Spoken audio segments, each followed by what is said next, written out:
The aftermath of two ships crashing in the North Sea.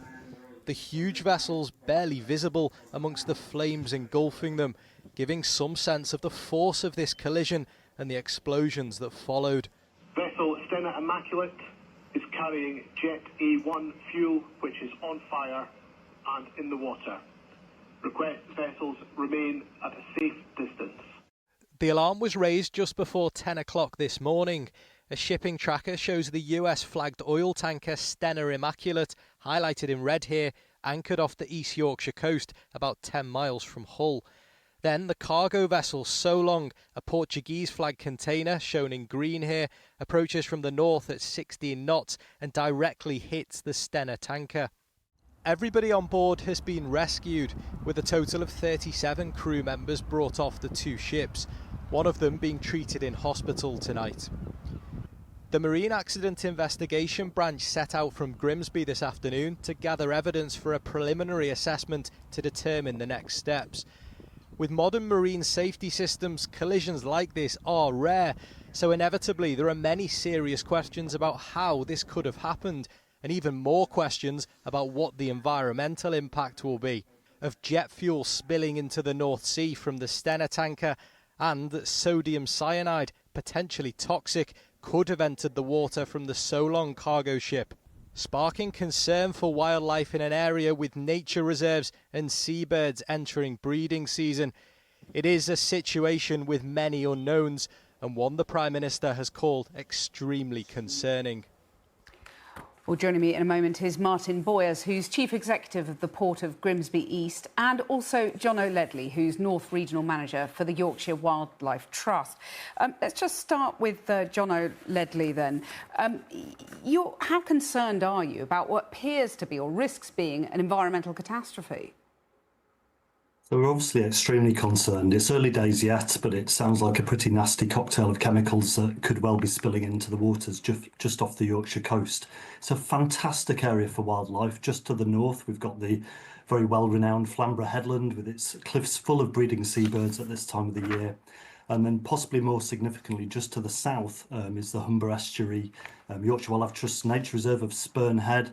And those mud flats by the Humber Estuary there are full of thousands of wintering wading birds and wildfowl. So we're really concerned about what the chemicals may do there. Well, and are you more concerned about the oil or the cyanide? I mean, it's hard to tell which is worst, isn't it? I think that's right. We're really not sure as yet. It's, as I say, quite early days, so I'd rather not speculate. But whatever happens, this isn't going to be good for the marine wildlife of that area. Well, let's bring in Martin Boyers, Chief Executive of the Port of Grimsby now. Martin, I'll come back to the environmental catastrophe that appears to be looming, but if we could just talk about the human toll first of all. Seem to be conflicting reports about whether one person is still missing. Are you able to tell us any more about the extent of people's injuries?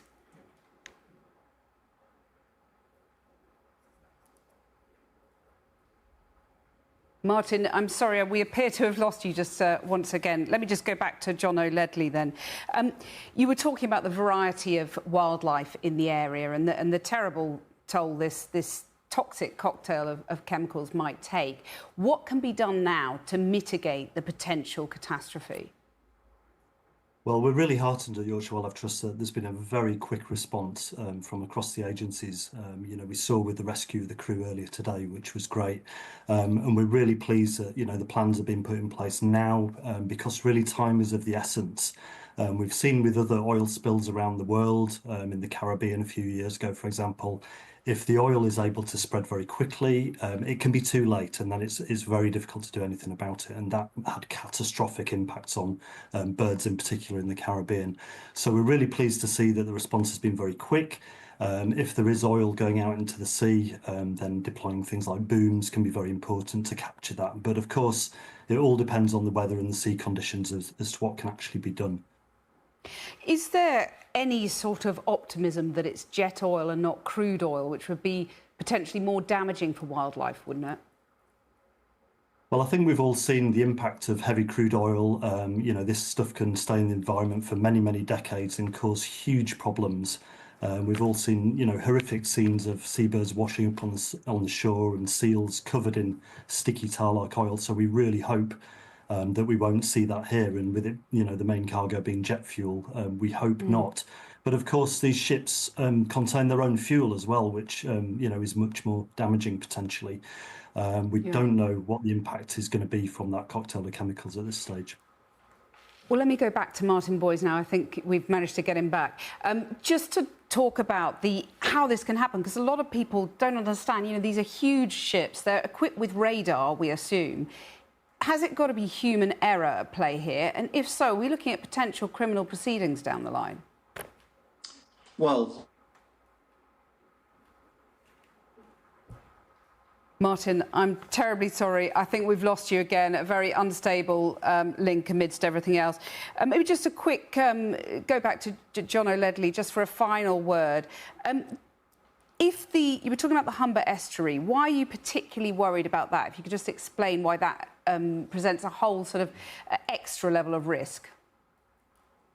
The Humber estuary is incredibly important, not just in a British scale, but internationally too. We have got internationally important numbers of wading birds, so things like curlew, knot, grey plover, wildfowl such as Brent geese and sheldrake. These things come from all over Northern Europe to spend the winter in that estuary, feeding on seagrass that Yorkshire Wildlife Trust has been planting recently, and lots of little crustaceans and other invertebrates in the mud and sand flats.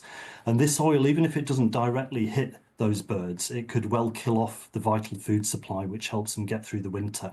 And at this time of year, we've got huge numbers of birds migrating north that use the Humber too, so they could also be impacted by this. John O'Ledley, thank you very much for joining us. And Martin Boyes, we didn't get to you, and apologies for everybody frustrated by those technical problems.